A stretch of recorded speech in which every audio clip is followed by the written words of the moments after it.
অনেক অনেক বিশ্ববিদ্যালয় এত টাকা নেয় যেটা ইউরোপ আমেরিকার ইউনিভার্সিটির সমপর্যায়ের প্রায়।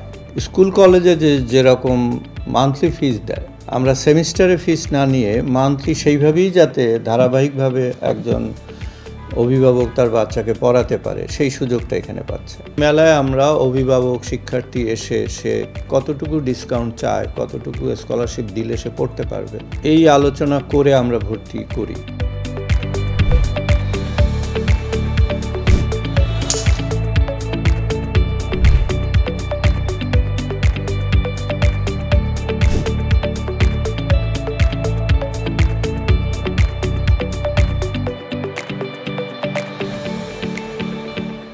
প্রাইভেট বিশ্ববিদ্যালয় আমরা নয়, শুধু যত প্রাইভেট বিশ্ববিদ্যালয় আছে এবং পাবলিক বিশ্ববিদ্যালয় আছে সবারই ইউনিভার্সিটি গ্র্যান্ট কমিশনের অনুমোদিত সিলেবাস অনুযায়ী করতে হয়, পড়াশোনা করাতে হয়।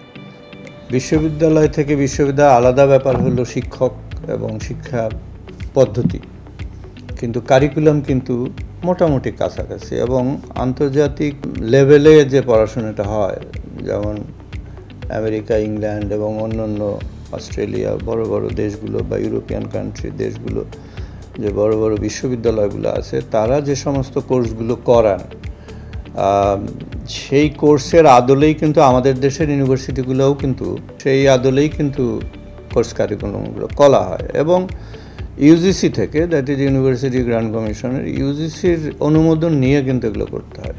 তো ইউজিসি আবার কি করে, ওই কোর্সগুলোর এক্সপার্ট যারা, তাদের ওপিনিয়ন নিয়ে যদি কারেকশন থাকে এগুলো করে একটা স্ট্যান্ডার্ডাইজ করা হয়। কাজেই মনে করি যে আগামীতে যে এখন বিশ্বায়নের যুগে কোর্স কারিকুলামের স্ট্যান্ডার্ড সবারই মোটামুটি ভালো, কিন্তু শিক্ষা প্রতিষ্ঠান, তার ফ্যাসিলিটিস, তার পরিচালনার যে স্বচ্ছতা বা শিক্ষক,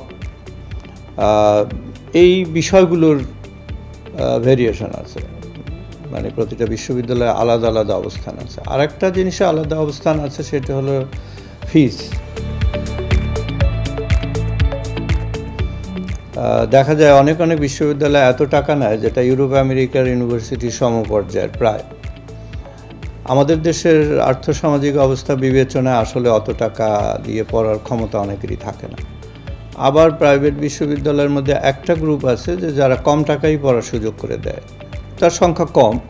আবার কিছু কিছু আছে বিশ্ববিদ্যালয় আসলে যে কয়টা দরকার তার চেয়ে বেশি প্রতিষ্ঠিত হওয়ার কারণে যারা মফস্বলে যারা প্রাইভেট বিশ্ববিদ্যালয় করছে তারা আবার ছাত্র পায় না বলে সেইখানে আবার কম্প্রোমাইজ করছে নানানভাবে। তো এই রকম ভেরিয়েশনগুলো আছে, কিন্তু সবারই এটা সবাই জানে যে আসলে প্রাইভেট বিশ্ববিদ্যালয় পাবলিকে যদি আমি সুযোগ করতে না পারি তাহলে প্রাইভেট বিশ্ববিদ্যালয়ে পড়তে গেলে অনেক টাকা লাগে। এক্ষেত্রে আমি যদি আপনাকে আমাদের এই যে মাঝে মাঝে প্রতি সেমিস্টারে মেলা করি, সেক্ষেত্রে আমাদের প্রতিষ্ঠানে আমরা আসলে স্কুল কলেজে যেরকম মান্থলি ফিস দেয়, আমরা সেমিস্টারে ফিস না নিয়ে মান্থলি সেইভাবেই যাতে ধারাবাহিকভাবে একজন অভিভাবক তার বাচ্চাকে পড়াতে পারে সেই সুযোগটা এখানে পাচ্ছে। দ্বিতীয়, এর ফিস স্ট্রাকচারটাও আমাদের যে কলেজ লেভেলের যে ফিস স্ট্রাকচার তার সাথে আমরা কাছাকাছি অবস্থানে, আমাদের ব্যয়ের উপরে নির্ভর করে, কারণ এটা তো ট্রাস্ট, এখানে প্রফিটের কিছু নাই, আয় ব্যয়ের একটা আমাদের সমন্বয় করতে হয়। সেক্ষেত্রে আমরা যেটুকু আমাদের শিক্ষা ব্যয় হয় শিক্ষার জন্য সেইটুকু আয়ের দিকে নজর রেখে শিক্ষার্থীদের ফিস আমরা নির্ধারণ করি।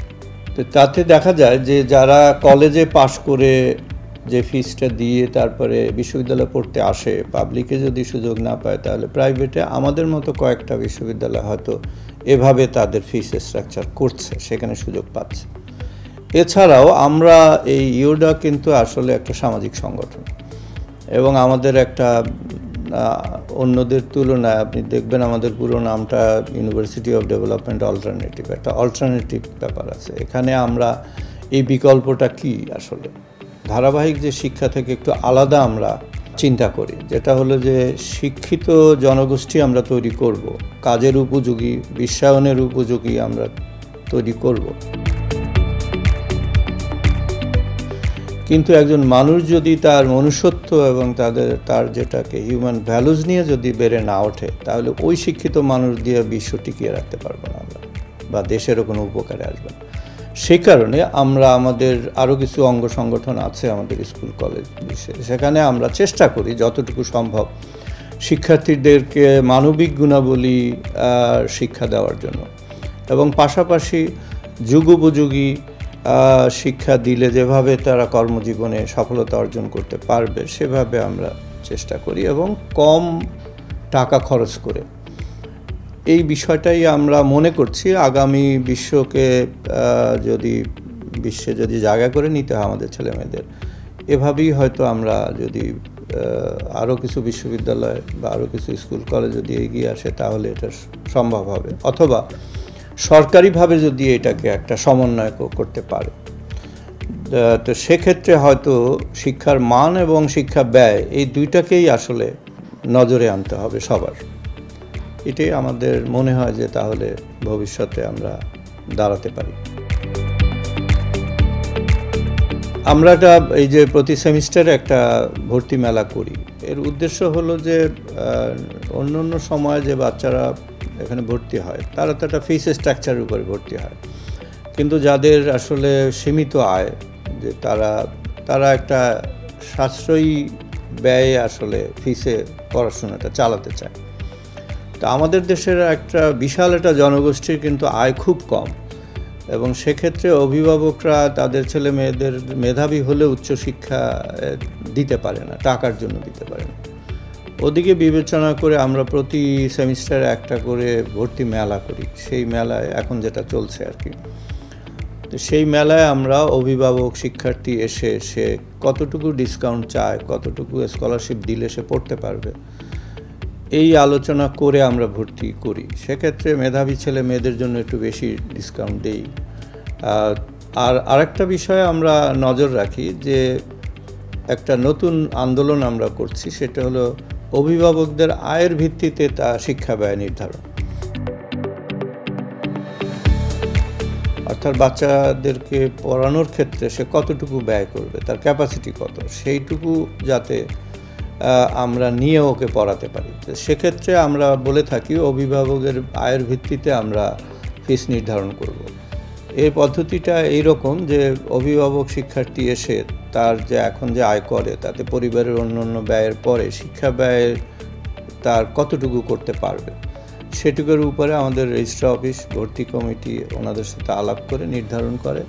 অনেক সময় আছে যে সে ব্যয় মোটেই করতে পারবে না, শুধু ভর্তির সময় একটা টাকা দিয়ে আর কোনো ফিস দিতে পারবে না, আমরা সেইটাই তাকে ফ্রি পড়ানোর ব্যবস্থা করি। তো এইভাবে আমরা বিভিন্ন জনকে বিভিন্ন ফিসের মধ্যে দিয়ে এই মেলার মধ্যে এই সুযোগটা করে দিচ্ছি। এছাড়াও যদি পড়া চালানোর সময় যদি কোনো রকম আর্থিক দৈন্যতা আসে, তাহলে সেই সমস্ত ছেলে মেয়েদেরকে আমরা পড়ার সুযোগ করে দিই। আমরা একটা স্লোগান দিয়ে থাকি যে ইউডাতে ভর্তি হলে এই শিক্ষার্থী টাকার অভাবে পড়া বন্ধ হবে না। আমরা এই ম্যানেজমেন্ট বা আমাদের বোর্ড অফ ট্রাস্টি বা আমাদের যে ভিসি, প্রো ভিসি বা যারা বিভিন্ন অ্যাডমিনের লোকজন আছে তারা খুবই এ ব্যাপারে সচেতন এবং শিক্ষার্থীদের পড়াশোনা চালিয়ে নেওয়ার ব্যাপারে সবসময় সহযোগিতা করে থাকেন।